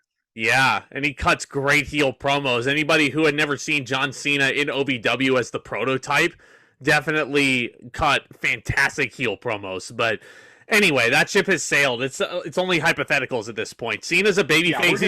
He's going to remain.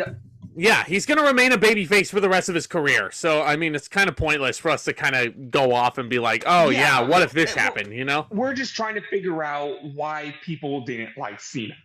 And when we get into the next couple pay-per-views, it's going to get more and more apparent. And my thing is, again, back to this Bischoff thing. Bischoff says, Cena, you're nothing but a thug. Again, Cena in West Newbury, Massachusetts, that got a free ride to college on a football scholarship. Yes! He's not. Why is John Cena trying so hard to be a gangsta in character? Why is Cena classified as a thug? Because he likes hip-hop music?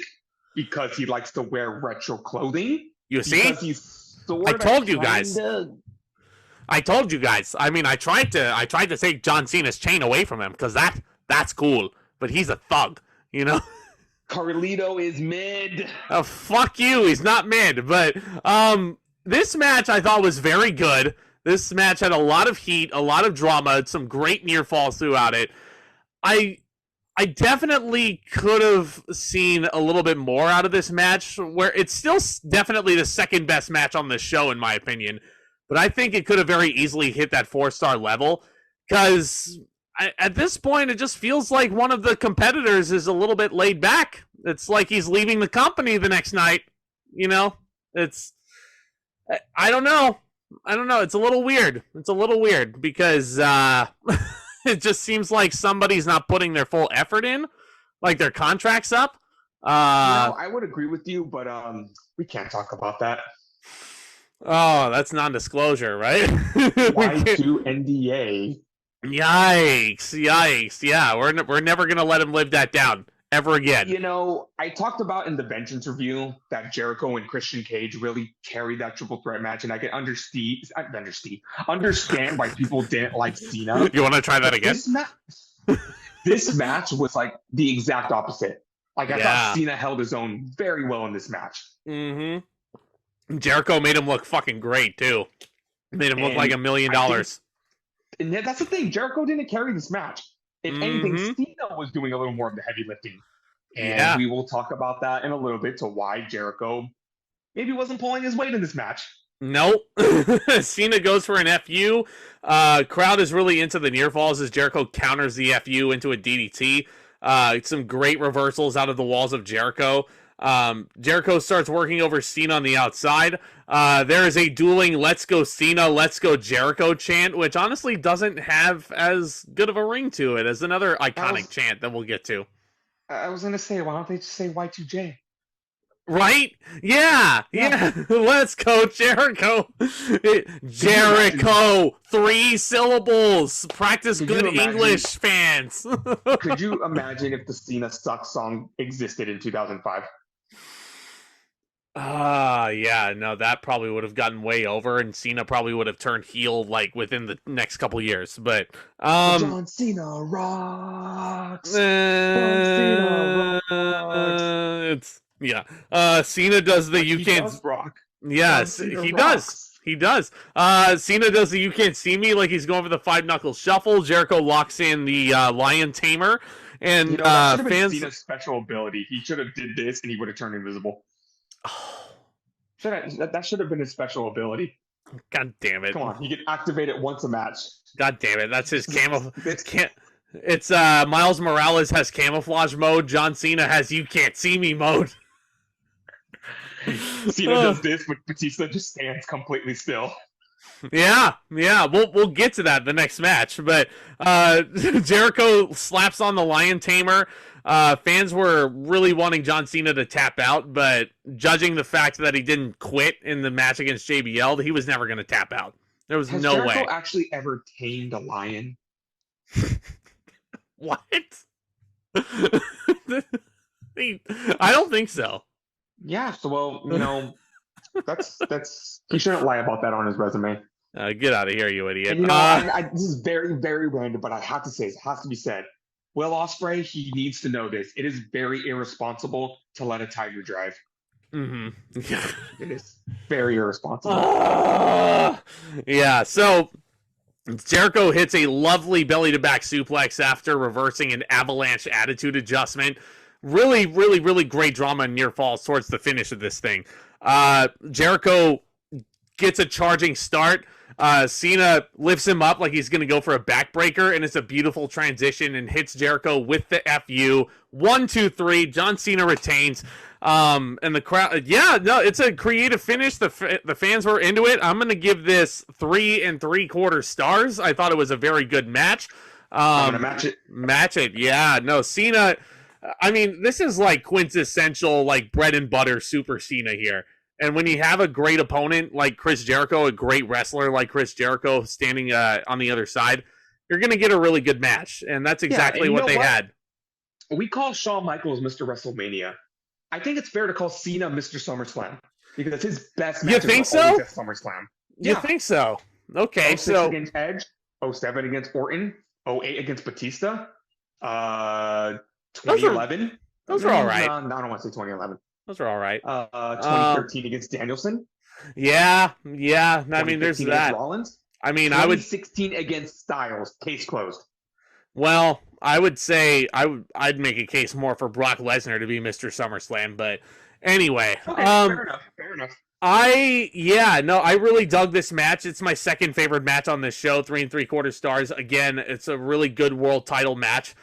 John Cena certainly held his end of the stick. Jericho was the great veteran in there who was kind of helping guide the match, even though because he was leaving the company the next night, like he probably wasn't putting his full effort in. And I think we should get into this because this is actually the last time Tomas and I are going to talk about Chris Jericho on a retro pod, because the next night on Monday Night Raw, Jericho asks Eric Bischoff for one more shot at the title, and the loser of the match gets fired from Monday Night Raw.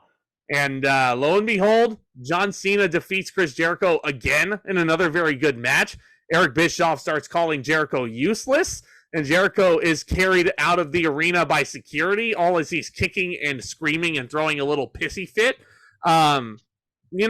It's Jericho. I don't blame him for wanting an extended leave. I don't blame him for wanting to take time away from wrestling business to focus on other projects. I mean, anybody can feel burnt out. If you do your job for long enough, if you go in every time and you're putting in your hours and you're kicking all this ass, like you deserve a long break, So Jericho was just burnt out from the business, and we will not see Chris Jericho again until November of 2007.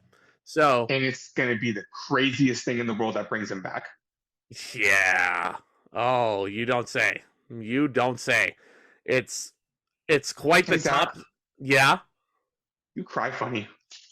Oh, fucking no. Oh. Sorry. Too dark. Too dark. Yeah, so do we have any parting words for one Chris Jericho at this point, Tomas? We've talked about him pretty consistently on this podcast in this retro section. No, I'm not allowed to talk about that. Fucking hell! I'm kidding. I'm kidding. Fucking hell! Chris Jericho was one of the first wrestlers I ever saw as a kid, and to see him leave after 3 years, it didn't hit me because I was happy because he was a heel. But here's the thing. Here's a funny thing. I want to say a couple months later, I get a random call from my aunt, and my aunt calls my mom, and she says, "Hey, ask Tomas if he likes Chris Jericho." And my mom gets off the phone and says, "Tomas, do you like Chris Jericho?" And I go, "I mean, he's not in WWE anymore, and I didn't like him when he was there, so I don't know. I don't know if I still like him." And she gets back on the phone, and then she goes, "Oh, because Nina said that he's on Dancing with the Stars right now, and she thought you want to see it." I don't think that comes into play until like 2010, 2011, maybe. Or I don't maybe it was remember. something else, because he did make like a lot of random appearances on like shows like that. Yeah, Dancing with the Stars. I remember he hosted a show called Downfall, where you have like all these big prizes, like on top of a skyscraper. You have like a brand new car. You have a fucking new television set. You have a PlayStation 2. You have a big gigantic. You have a new couch.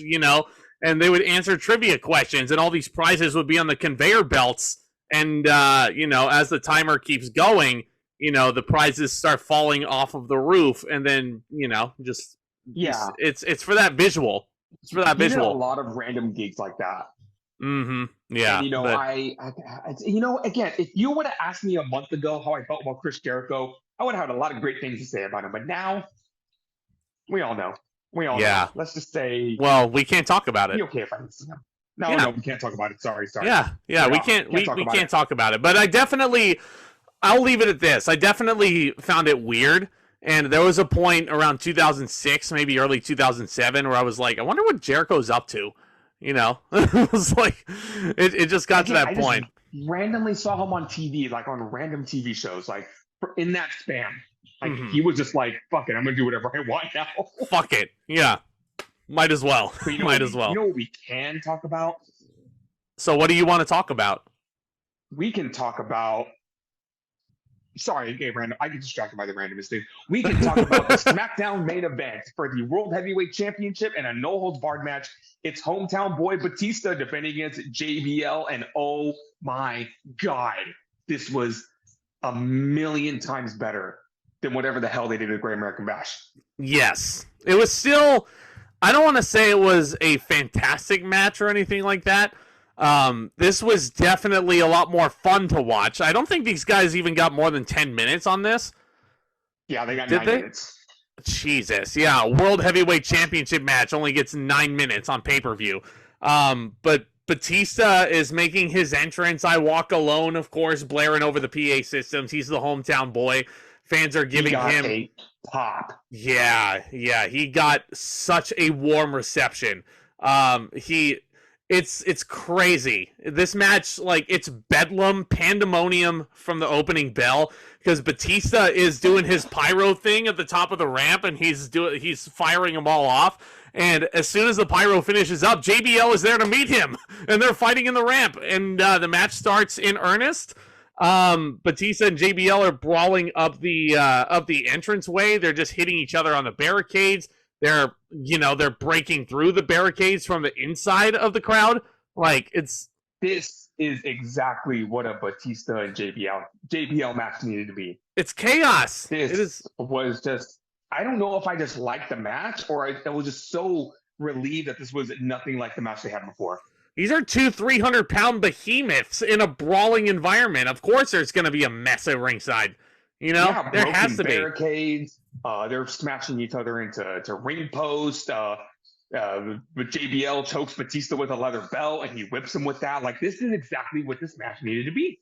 It really was. It really was. There is a callback to the Great American Bash where he takes the belt from the timekeeper sitting at ringside, and he starts whipping Batista as hard as he can with it, like a government mule. That is a great sense of foreshadowing to the Texas Bull Rope match that they would have on the premiere of Friday Night SmackDown. That is their best match. I will tell you that right now, the Texas Bull Rope match, because that is JBL's specialty match, and I think Batista was a perfect opponent in that environment. Batista shoulder tackles. JBL hits a clothesline from hell. JBL then brings steel stairs into the ring, and we're talking about the base of the steel stairs, right? He's teasing a power bomb onto the stairs, but since JBL introduced the steps, he's the one that's got to take the punishment, right? It's the Chris Lash rule, of course. So, so Batista hits a spine buster. Michael Cole is freaking out how he's never seen a spine buster on the steel steps, just as if he wasn't watching Vengeance a couple months ago. Michael Cole has, in the great word, and this is one of the only times I'm going to quote Jerry Lawler. In the great words of Jerry Lawler, you must be drinking milk from forgetful cows because the milk of amnesia. Because Michael Cole claims things Batista has never done before, but he did like a few months prior. Yeah, and then he hits a Batista bomb on the steel steps, and that is all she wrote after 9 minutes. Batista retains the big gold belt. I wanted more out of this match, man. I mean, even though it was better than the Great American Bash match, I don't know. What did you think? I disagree. I think this match is exactly what it needed to be.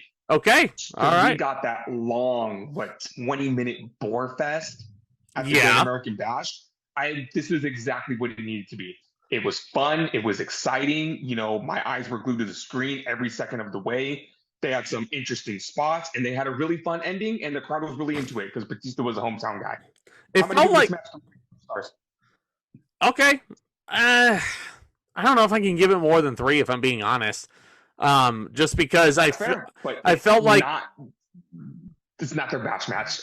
I know, but think about it this way: for another world title match at the second biggest show of the year, I would have wanted a little bit more than 9 minutes.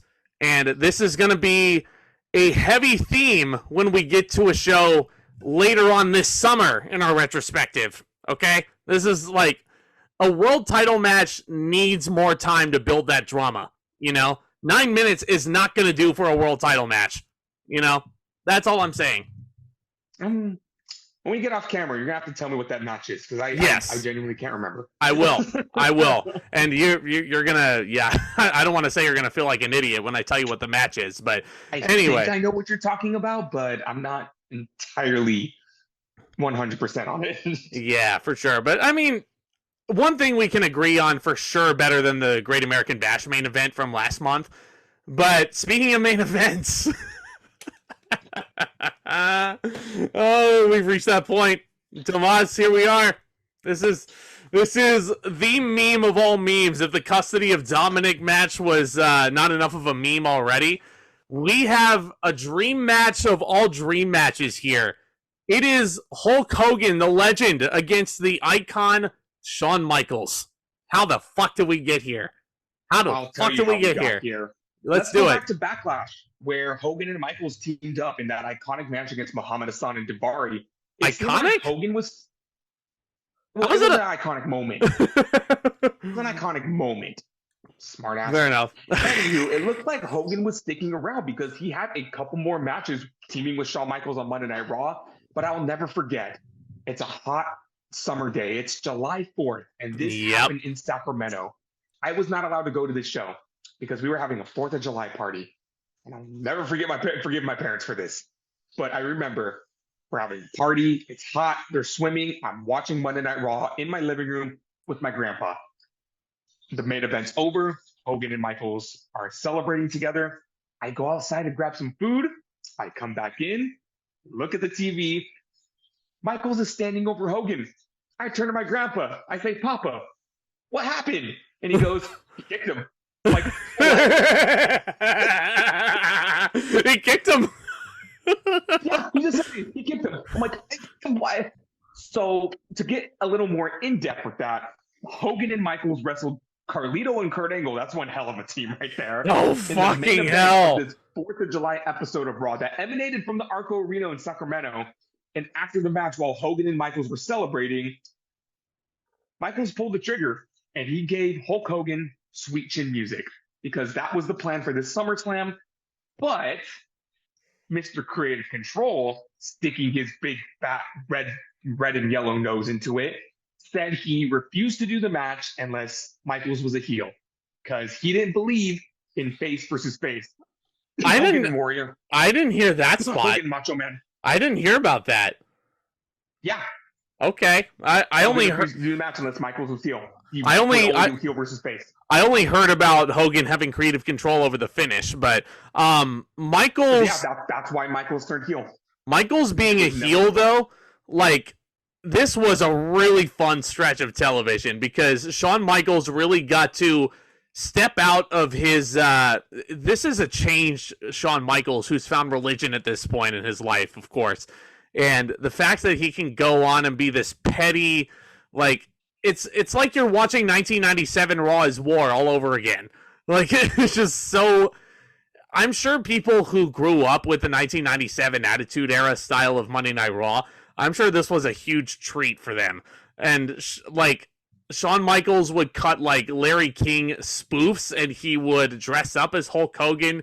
He'd be making fun of Hulk Hogan, super kick the Larry King actor, like, on set. It was just so out there and outlandish. And I got to give Shawn all the credit in the world for leaning into this character. And who could ever forget, Tomas, his first promo in Montreal after the screw job that he cut as a heel. Like, it was just. Thinking about that Larry King segment. Still thinking about the Larry King segment? Listen to me, every wrestling fan out there. If you have not seen this segment, stop what you're doing and look it up. Because it is one of the funniest things I've ever seen in my life. Shawn is making fun of Hogan's bad back, and he just oversells it. He super kicks the fake Larry King, and I never cared about the Larry King show until that segment, and then I went back and I watched Hogan on the show, just because they wouldn't stop talking about it on Raw. Yeah, they wouldn't. They wouldn't shut up about it. Talk about this promo that Shawn Michaels cut in Montreal. Shawn, all he has to do is walk out there. And all he has to do is just stand in front of Montreal. Because, like, every time they've gone to Montreal, like, ever since Shawn made his triumphant return, doesn't matter how heroic Shawn Michaels comes off. Montreal's gonna boo that motherfucker. It doesn't matter. You know, because the thing about Canadian wrestling fans is these commentators might judge them for their opinions, but Canadian wrestling fans will never fucking forget. And especially if they were in the building for the screw job, they're really never going to forget. So Shawn Michaels comes... 1997 to 2010. Yep. Yeah. Never heard the end of it. Shawn Michaels... Pearl Hebner or Shawn Michaels? Never heard the end of it. Michaels walks out there, and, you know, the crowd is booing him, and the first words out of this guy's mouth, "Who's your daddy, Montreal?" You know? He's probably been remember like he's sitting in the middle of the ring, hands out, legs crossed, and just like letting Montreal do their worst. Like he's been waiting for that for 7 years at this point in the retro. Probably been waiting to do that for a long time. So he ups the ante. He's talking about like he's kind of shooting from the hip at this point. And Bret Hart, it's at this stage where he's kind of trying to get back into good graces with WWE, and he's putting his fantastic DVD together. If you don't own Bret Hart's compilation from 2005, like if you never owned it, it's a fantastic piece. Is that excellence of execution? Best there is, best there was, best there ever will be. Yep, yes. Yeah. It has a documentary, and it has 10 matches that were handpicked by Bret himself. So that whole DVD came about because it kind of came through the grapevine that it was going to be a hit piece on Bret called Screwed. And Bret basically decided to He intercepted it. Yep, he intercepted it, got really hands-on with the project, and we got that masterpiece. So thank you to Bret Hart for that. Thank God for Bret. We almost got a Self-Destruction Part 2. Yeah, so anyway. I own that DVD. I want to see how much that's going for online, because I'm going off on a tangent. If there was a beautiful piece of media. If there was any point where Bret Hart could make a surprise return, it was this Montreal segment. Michaels is going off on Bret, and he actually hits Bret's music. Bret Hart's music hits, and the fucking crowd is losing their mind. The camera's just like sitting on the stage, like Brett's gonna come out, and then you see it's all a ruse, and Shawn Michaels starts doing this to the crowd, like he was never gonna come out. And it's probably the greatest heel promo of all time. You want to talk about masterpiece heel promos? It's that one in Montreal. So, and then cherry on top of the sundae, he puts Hogan in the sharpshooter at the end of the night. Mm-hmm. Beautiful, beautiful. So we have this breathtaking in any world, in any dimension, in an alternate universe. That's what it is. It's a babyface versus babyface dream match for the ages. This could have been a 5-star match, but one thing just Hogan couldn't control his ego, and this is how it went down. This is what Hogan said. Since you didn't know, he said Michaels had to be a heel. I go over. No rematch, because the WWE's plan was a trilogy versus babyface. Yeah, babyface versus babyface. I think Hogan goes over at SummerSlam. Michaels was supposed to get the rematch at Unforgiven. Yeah, and then the blow off was going to be at Survivor Series, I think. Yeah. Hogan probably didn't want to work 3 pay-per-views, brother. Probably didn't want to work Unforgiven, but that doesn't work for me, brother. So yeah, that was the thing. It went from a trilogy, babyface versus babyface, to Hogan, nope, heel, one off, I win. When Shawn Michaels caught wind of this, he put those heel powers to use one last time. Oh my God. This match is so fucking hilarious. Like, it's a guilty pleasure. There is. I love this match. You know. For all the wrong reasons. Just thinking about the fucking, like, the selling of Shawn and the fact that he's overselling Hulk Hogan like he's King Kong. Like King Kong in a bounce house with a bunch of victims. And Shawn is just bouncing around, taking spots from him. Like, so here's some highlights. So number 1, Hogan and Michaels lock up. They do the big spot, you know. Hogan's the big strong man, so they go back and forth. And what? The usual thing is Hogan's just supposed to shove the guy down. They go in the corner. No, Michaels does a backward somersault, and he flips all around, and he throws himself out of the ring. Fantastic. Yeah, Michaels is draped on the top rope. Hogan boots him in the gut. Shawn is like, whoop, whoop, whoop, whee, and he lands on his go back in the ring. Yeah. Hogan hits a shoulder tackle, and Michaels throws himself out of the ring over the top rope. Perfect. Shawn's throwing a pissy fit. He's throwing a pissy fit. He said this was supposed to be the perfect match. This could have been Hogan's send-off. But since Hogan wants to be a little bitch, Michaels made it his goal to sabotage this main event. Yeah. And I was all for it. It was so fucking funny, dude. There was also a point where Shawn was getting the heat and Hogan started blading. I don't know how. I don't remember how Hogan started blading, but there was a lot of blood in this match. And even then, Hulk Hogan makes his fiery, heroic comeback, and he didn't need to bleed. Hogan didn't need to bleed in this match. No! No, he did not. Like, and of course he's fighting somebody who Kevin Nash probably, if he wasn't involved in the clique, would have called a vanilla midget. So Hogan should have beat him easily, right?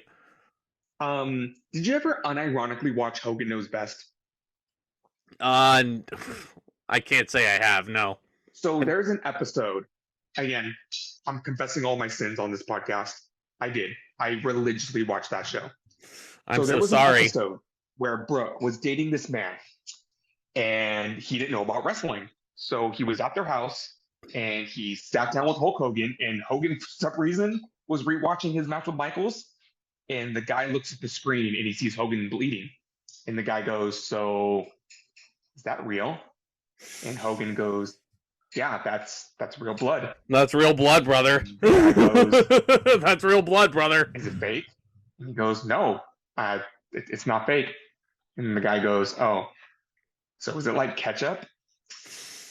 And Hogan goes, no, that is real blood. At least the Hulkster is protecting the integrity of the business. While we joke a lot about Hulk Hogan, but let's just say that he is a very important piece of wrestling history. I don't want to say that he's my favorite wrestler of all time, like a lot of other people I'm sure have said. Hogan also, like, I'll give him credit where it's due. He did actually just save a man who had tipped over, like, in a car wreck. Like, and could you imagine, could you imagine being that guy who was in the car and, like, just you're tipped over, like, you're upside down, you're kind of fighting for your life, and the thing that saves you, you feel the car lifting up, and a fucking, like, you look over and it's like a fever dream, and it's Hulk Hogan in an NWO t-shirt. Like, could you imagine? He's American made. He's American. I am a real American. And fucking Hulk Hogan, he comes out with a fucking, like, 52-foot American flag behind him, like he did on this show. I am a real American. You don't look so good, brother. Yeah. Again, if this is your Hulkaroos. And I've eaten so many Hulkaroos and Hulkies. Who's the good? And he sees Hogan's face and he goes, "Macho Man." Fuck you, dude. I'm gonna fucking leg drop the car. Jimmy Hart. Let's walk away from the car and kill him. Anyway, those of you, this story, I'm sorry to go off on a tangent, but it reminds me of the story where this guy apparently was going to get mugged, okay. And I guess one of the original cast members of the Power Rangers walked by and saved him. So people were saying, imagine you're getting mugged, and one of the muggers says, who's going to save you? The Power Rangers? And one of the fucking Power Rangers shows up. Yeah, so again, just a friendly reminder, if this is your first time watching the ZNT wrestling show, welcome, first of all. If you've made it this far, thank you. And second of all, if you just think like, oh yeah, we're not just intelligent wrestling discussion, if you just think we're making dumb jokes half the time, well, yeah, you're right. Welcome. Yeah, let's keep making dumb jokes. Conversations like about Little Dirty Dom. And about Shawn Michaels flopping around like a fucking, like, I don't even know, like he's Gumby coming around the ring, you know? Yeah, so... Take it. Michaels does slap on the sharpshooter, and it's like, oh my god, yeah, and there were so many fucking ref bumps in this match too, weren't there? Like, there were at least... There were, yeah. I will two say, or if three. I have one legit criticism of the match, it was a little overbooked. It was so ludicrous. Like, you know, you have fucking Mike Chioda taking a ref bump. Shawn Michaels has the sharpshooter locked in. Chad Patton comes out. Hulk Hogan is, like, fighting with every ounce of his being, like the Hulkster that he is. He reaches the ropes. Like, Shawn Michaels sharpshooter, not good enough to put the Hulkster down. Michaels bumps into Chad Patton and he's knocked down. There is a Dick Kick City to Hulk Hogan. Michaels nails Hogan with a chair. It's a nasty chair shot.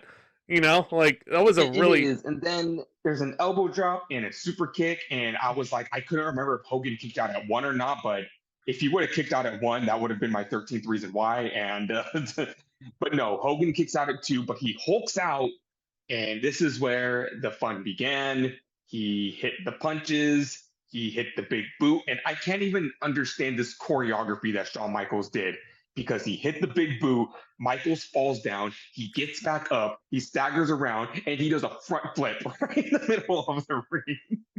And Hogan is just standing there like, whoop, whoop, whoa. There he is. He's down, brother. The tamest thing out of all of this was Michaels' selling of the leg drop. Yes, of all if things. I was Michaels, I would have did a backflip. I would have flipped around. I would have convulsed. No, Michaels just, he kicked his legs up in the air and he dropped back down. Well, I was disappointed of his selling of the leg drop. Well, you don't understand. It's also because his selling of the leg drop means that it's not as devastating of a move as it's made out to be. You know? Like, this was like, I want to give this match 5 stars just for the performance of Shawn Michaels, but realistically, I can't do that. I can't do that.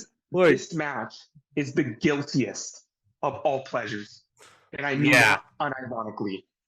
I love this match for all of the wrong reasons. And considering all of the pay-per-views we've looked at in the past 3 years or 4 years, I don't think I've ever said that about a match before. I love this match for all the wrong reasons. Now, let's take all of this and break it down to its core. Yes. Could you imagine how better this could have been if this was just babyface versus babyface? It would have been 5 stars. It also would have made... Michaels could have carried Hogan to an excellent match. Yeah. And it would have made the aftermath of this match make all the more sense. Because what happens is Hogan starts celebrating.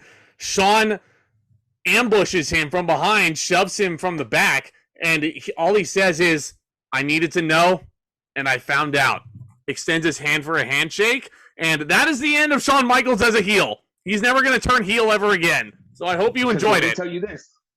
The next night on Raw, Michaels says that Hogan hopped on a plane and he is out of here. And I promise you, the following feud that he has is punishment for his performance at SummerSlam. I have no proof, and I cannot, this is just me. This is just like sheer instinct. I have a feeling, like this next feud he has is punishment. It 100% is. It 100% is. But the match I'm thinking of, it's not a bad match to my knowledge. But this fucking match, I mean, I have to give it two thumbs way up just in terms of guilty pleasure. I'm going to give it 3.5 stars. It's the guiltiest of all pleasures. Realistically speaking, that's probably the rating I would give it as well. So I'm going to sit here in agreement with you. But in an alternate universe, Hogan's not a piece of shit. And he would have went through with the plan, and this would have been a 5-star babyface match. This could have been on the level of Hogan and Warrior. Could have been on the level of Hogan and Rock. It could have been. Like, it really could have been, but maybe even better. Maybe even better than that. Maybe even better than that. Like, it could have been. Objectively speaking, as someone who has claimed many times that The Rock is my favorite wrestler of all time, like, the match that Hogan and Shawn could have been so much better than Hogan and Rock. Just because Shawn Michaels. Probably the top 2 greatest storytellers in the business between Hogan and Michaels. It didn't need to be, a 5-star wrestling match. It could have been a 5-star story. And that's your feud. But again, I don't know why. And this could have been Hogan riding off into the sunset. This could have been perfect. But I don't know why. In 2005, Hulk Hogan needed this much control. Yeah. Might as well just put Shawn over on your way out, brother. Yeah, and then he's going to have one more match next year. At SummerSlam, not at WrestleMania, which is odd. I'm not looking forward to talking about that one. Nope, me neither. But as it sits, SummerSlam 2005, really solid show. Like, up and down, I thought it was stacked with talent, very memorable moments, chaotic moments, an infamous main event. Your match of the night has an infamous stipulation to it. Okay, I'm going to break this down and explain. I'm going to give this a 7.5 out of 10. Yeah. But I'm going to tell you now, if what Edge and Matt didn't happen, if Ray and Eddie wasn't so botchy, if Orton and Taker had a little more stake to it, if Cena Jericho was just a little more polished, if Batista JBL got more time, and if Hogan and Michaels was the dream match that it should have been, this could have been a 10 out of 10 show. It could have been. But alas, 7.5. I'm going 7.5 also. I think this just on the strength of me liking the rest of the card from Eddie and Ray onward for reasons like it's simple math. Like 2 matches out of 8 matches, that's a quarter of the show. And 3/4 out of I don't know. It's weird. It's weird math. It's weird exact math. Now. Yeah. See, in our match at Grand Slam, you have a 75 chance of winning. No. MJF was a mark for doing that promo. Fuck you. That was fucking awesome. That was a fucking awesome reference. But he needs to get his own material. Yeah, but no, it was a really solid show. This is a really fun podcast. I hope you guys enjoyed the listen. I hope you guys had fun just as much as we did. Hit that subscribe button if you're new. Hit that thumbs up. We got the Royal Rumble right around the corner. It's gonna be a good amount of fun. The Royal Rumble 2024. After that, we don't have an AEW pay-per-view until March. Yeah, and we have a very special presentation. More on that later. Yeah. But for now, look forward to the Royal Rumble. I'm looking forward to the Royal Rumble. I am. First favorite pay-per-view of the year. I don't care if it's the first pay-per-view of the year. Oh, man. Yeah, the Royal Rumble is the fucking best stipulation ever, and nobody can change my mind on that. But 30 men, 30 women. Can't wait. I think I can go ahead and reveal the special presentation while we're at it. You guys remember good mic work. Greg Morgan, of course, our good friend. How did you forget that big, bald, beautiful man? We're going to talk about a retro Royal Rumble very soon on a live stream with logistics still to kind of be determined and kinked out. Scheduling still just kind of floating around up in the air. But, I mean, it's going to be a fun time. It's going to be a really fun time. So stay tuned for that and much more, my friends. Commence at Back Talk. Let us know what you thought of SummerSlam 05. Let us know who your picks are to win the Royal Rumble. I'm going with CM Punk and Bayley.